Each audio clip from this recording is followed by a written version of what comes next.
Good morning. 1 Peter 2, verse 18.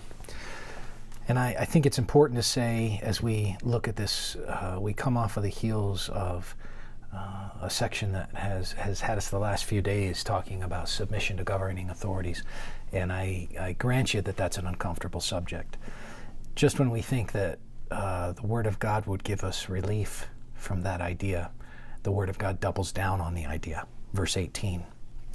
Servants, be subject, hupotasso, submit, to your masters, with all respect, not only to the good and gentle, but also to the unjust. Not only to the good and gentle, but also to the unjust. The word for unjust in this verse is the word that from which we get our English term scoliosis. It's related to that, scolios. Crooked, curved. Have you ever worked for somebody who was crooked? Have you ever worked for somebody who the meter of justice was bent? That somebody didn't function the way, not only that you thought, but the way that was right? Everything in us bristles.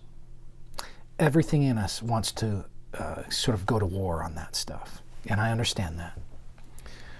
But we have to deal seriously with what the Word of God is saying here without immediately jumping to all the caveats in our minds about how we shouldn't really have to do that. We are a people so immersed in our own rights.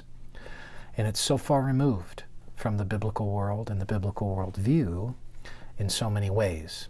So here, verse 18, again, servants, be subject, submit to your masters with all respect. And not only to the good.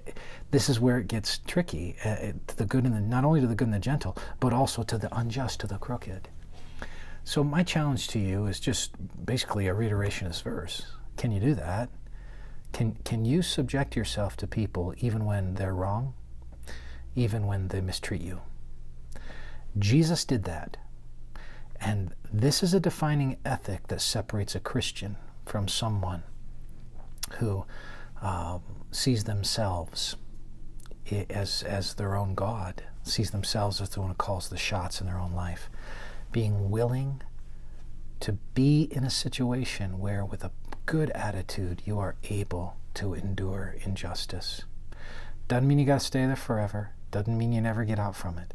But it means while you're there that you don't immediately turn to an insurrectionist. Instead, you say, well, what would it be like to look like Jesus, who subjected himself to unjust treatment? May the Lord bless you today.